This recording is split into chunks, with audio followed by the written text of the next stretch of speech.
About to go get this $1,000 out for the fans, man. Really, I'm gonna take out 20,000, man. Just to show people, you feel me? I'm on a whole different level with this, man. I take this serious, man. So you can't put me in the same category as the others, man.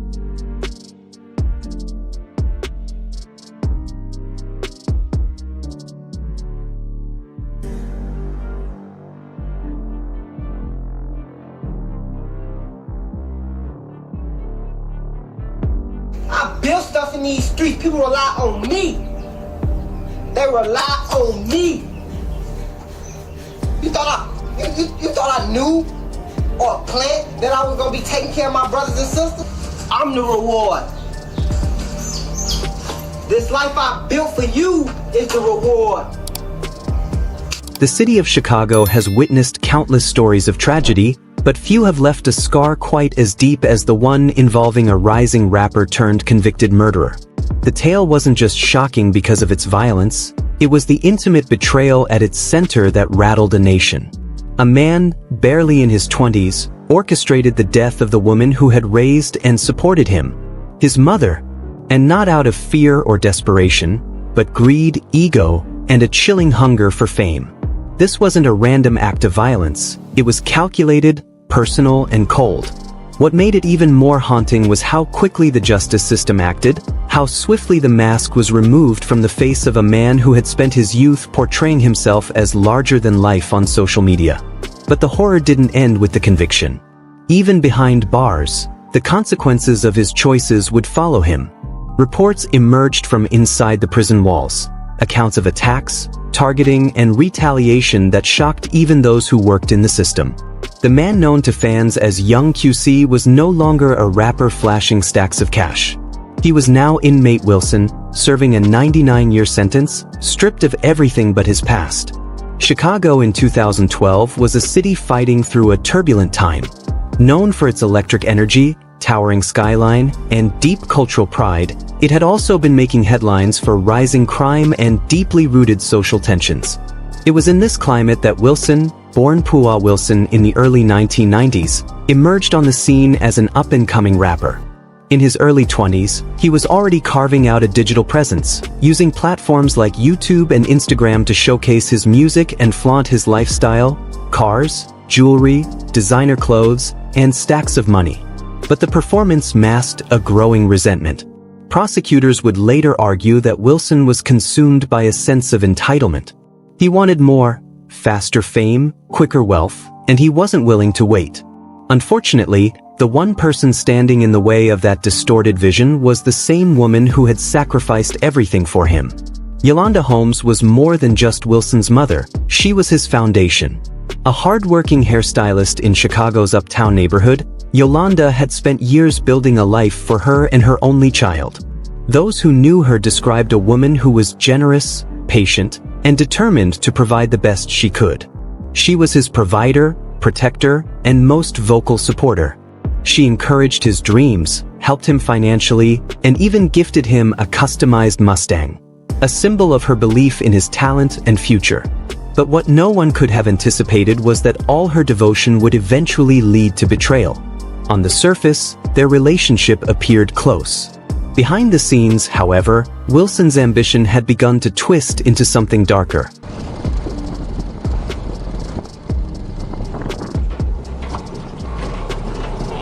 Mimi did not get in the water. Don't tell the people. Oh.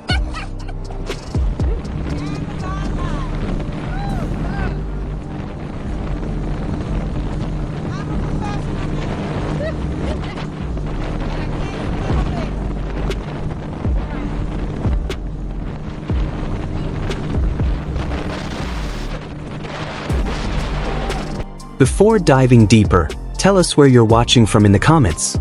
Welcome to True Crimes Venue, where we revisit cases that haunt communities long after the cameras leave.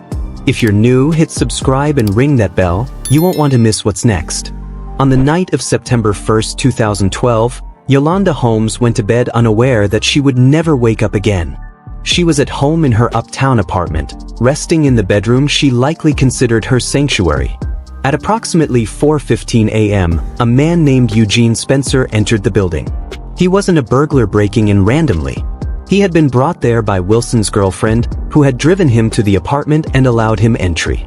Moving quietly through the home, Eugene made his way to Yolanda's bedroom, where she lay asleep. Without warning or confrontation, he shot her. But the attack didn't end there. Moments later, Yolanda's boyfriend, who had also been in the apartment that night, came rushing in after hearing the gunshot.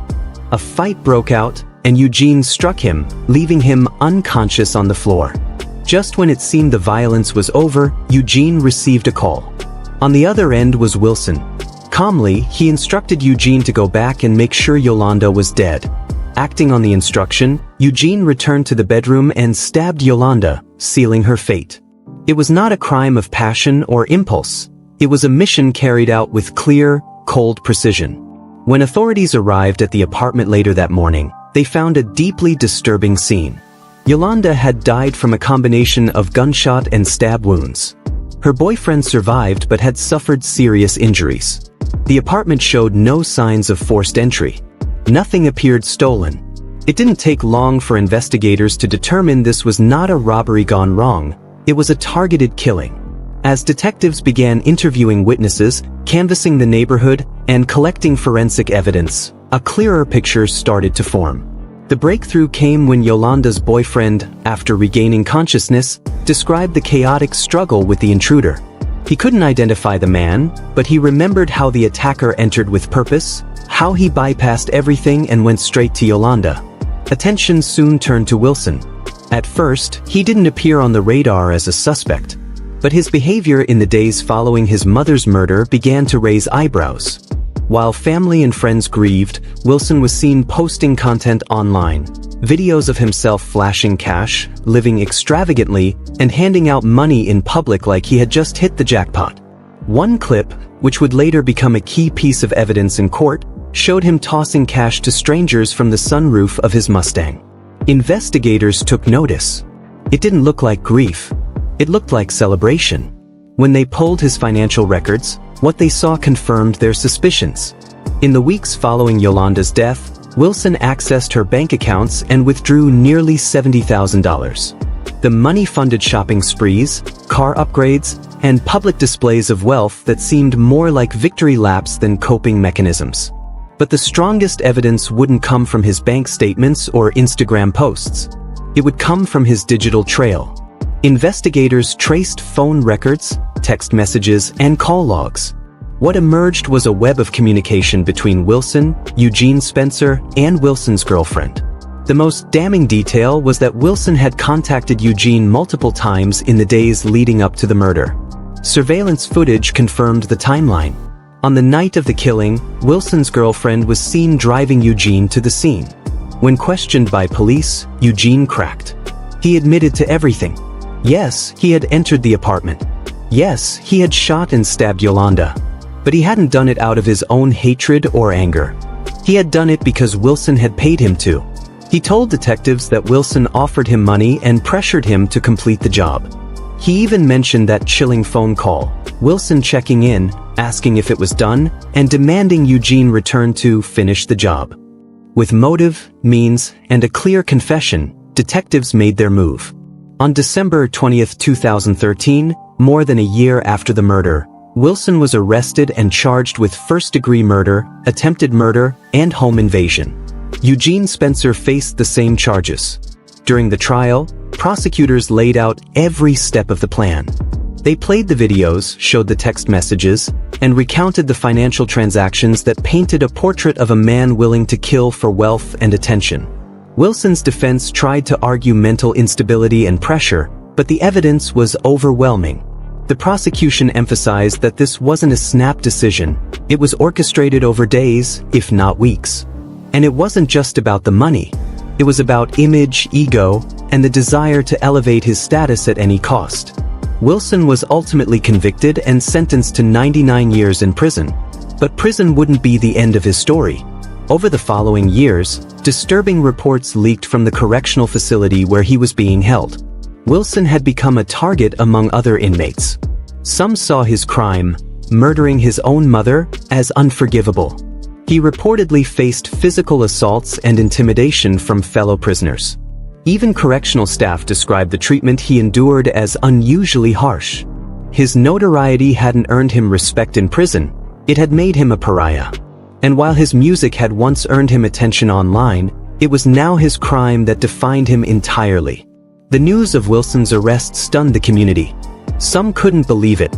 Others said they had always felt something was off about him. His lack of emotion at the funeral, his flashy behavior after Yolanda's death. You know what I'm saying? I knew him, but I was like, you know who Chris the Cornbread is, right? Mm-hmm. Like Bob Again Cornbread. Yeah. Him and Chris was on the Reawakening, and the dude, but his mama was too. But Chris went and did his own show, and that's what I was on. It was called All About Chris, and he had the nigga around, and when he was coming around, he was like, you know, flashy, gang, like with the cars that with the doors up and shit, like. And yeah, like he was, like you could tell he had some bread, so I was low key like motivated and wanted to hang around them niggas. You know what I'm saying? Because I wanted their age, but yeah, I felt like I had to touch on the situation because like damn, bro, like I was around dude, not knowing like that's how he got his money, like, and I wanted to like be around him. Like now I'm glad I wasn't around him, like, you know what I'm saying? Like yeah. And now prosecutors were calling him the mastermind behind one of the most cold-blooded crimes in recent memory. Then the police revealed his motive. Police revealed that Wilson had been the sole beneficiary of his mother's life insurance policy. He also had access to her bank accounts and used them freely after her death. He didn't just inherit money, he looted it. Investigators argued that he planned the killing specifically to access those funds. In press briefings, officials called it an act of greed. They described how Yolanda had supported her son emotionally, financially, and personally, giving him everything from money to career support. But to Wilson, it still wasn't enough. According to prosecutors, he wanted it all. He wanted fame, power, and money, and he was willing to trade his mother's life to get it. The investigation also turned up more shocking details. Forensic evidence added further weight to the case.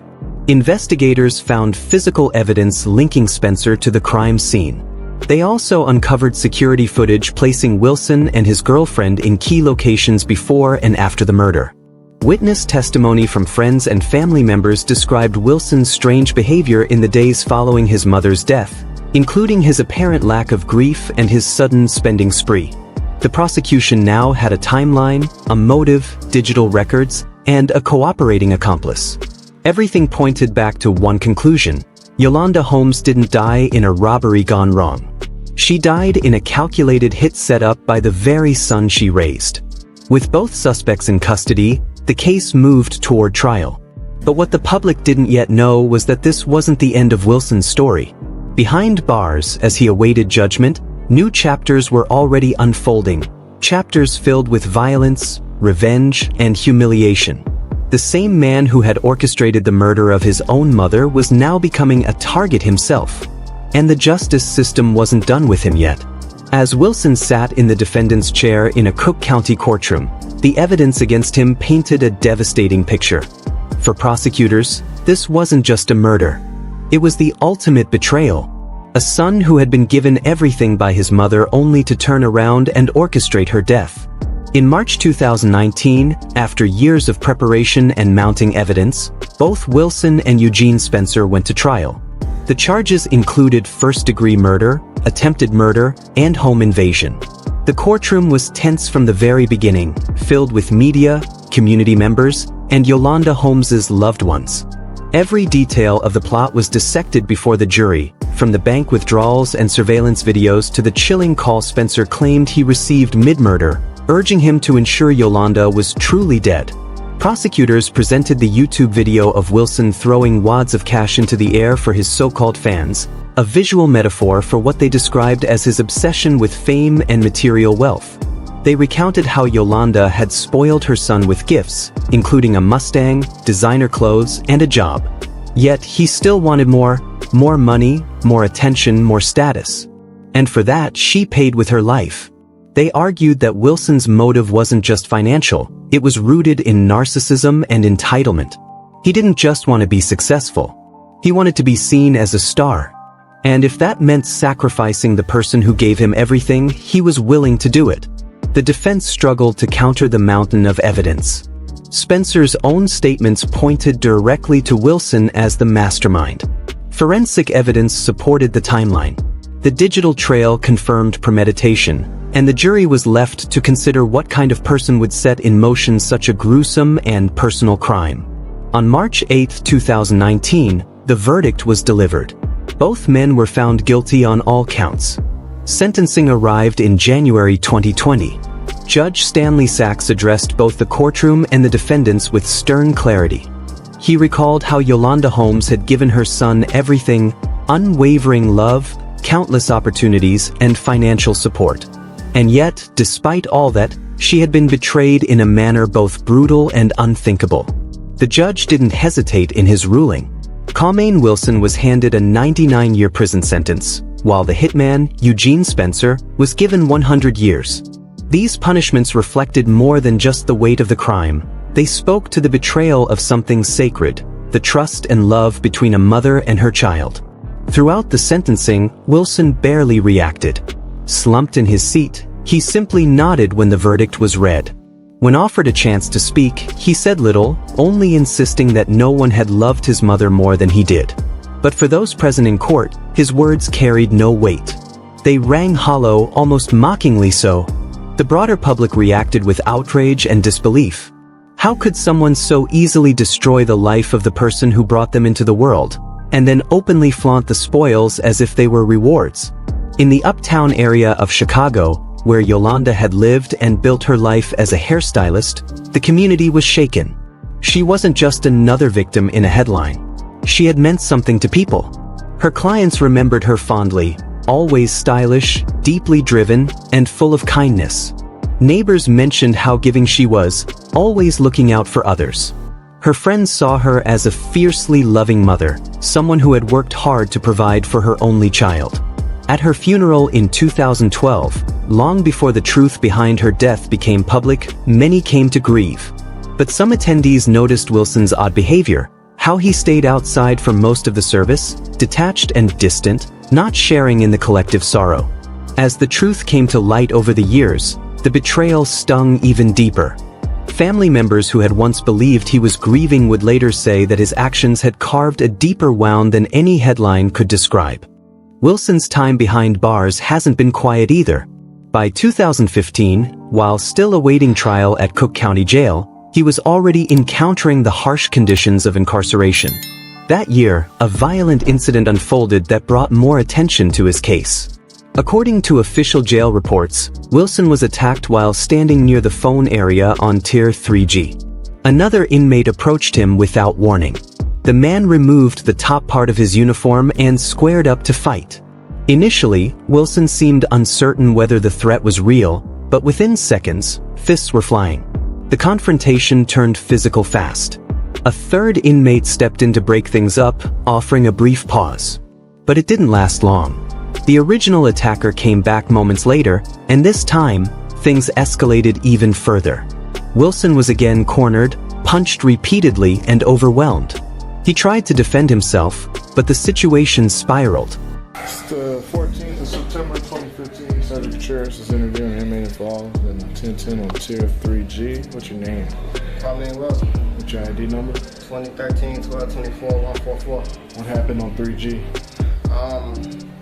I was standing by the phone, and then that guy, I don't know him. I don't know where he came from. I don't know who he is. He got off the table and took his shirt off. Unbuttoned his jumpsuit and stepped to me and just got in like fighting position. I didn't know if I thought he was playing. I didn't know if he was for real or what. I don't know him. I never seen him before. And then he got real close. And then he swung, and then the fight occurred. And then the guy tried to stop it. The other guy tried to stop it. And then it stopped. And then I was looking away. Then next thing I know, when I turned around, he came back up again and tried to swing on me again. And then I just held him until y'all came. And then that's it.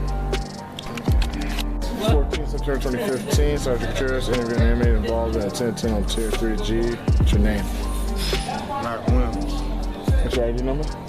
201502202187. What happened upstairs on 3G? Had an altercation with a young man. Stepped to me, asked me that I want to fight him. I approached him with my fist. continued to fight.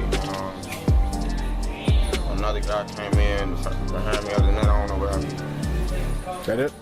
Corrections officers rushed in to regain control. It was later revealed through leaked documents and insider sources that the incident didn't end at the phones.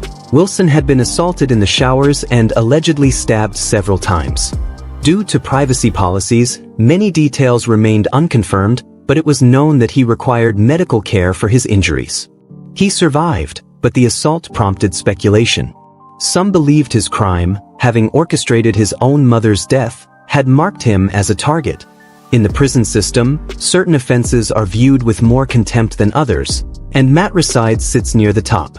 Others thought it wasn't just the crime but also his reputation as young QC, the flashy persona, the social media bravado, the money tossed in the air, that may have made him a magnet for hostility inside. The idea that someone could orchestrate the murder of their own parent for attention, status, or money remains hard to grasp. Wilson's pursuit of fame didn't just cost him his freedom, it cost his mother her life. This wasn't a case about gangs or drug turf wars. It was never about a robbery that spiraled out of control. This was about greed, inflated ego, and a warped belief that he deserved more. Yolanda Holmes wasn't killed in a senseless act by a stranger. She died because the one person she trusted most plotted against her. It's chilling to consider how danger sometimes comes not from the outside world, but from within. From within families, within homes, and within the people we'd least expect. Yolanda had poured everything into her son, her time, her energy, her resources. She did her best to protect him, even from the influences of his father's violent past. She gave him more than most could. And in the end, that same trust, that same love, was turned against her. Years later, those who knew Yolanda still speak of her with love and pain. The community she once served continues to remember her, not for how she died, but for how she lived. Her family grieves not just the loss of her life, but the fact that her only child, the one she worked so hard to uplift, had plotted her downfall. There's no sentence long enough to reverse what happened. No number of years behind bars can undo that betrayal. But the story serves as a powerful reminder. The most devastating acts often come from the places we feel safest. And sometimes, justice isn't just about punishment. It's about refusing to forget. If this story resonated with you, subscribe to True Crime Stories for more compelling narratives that touch the heart. Like this video if you stand for justice and share it to raise awareness about the warning signs of toxic relationships. You can also explore our carefully curated playlist linked in the description. Let's ensure it reaches those who need to hear it. Thank you for watching. See you in our next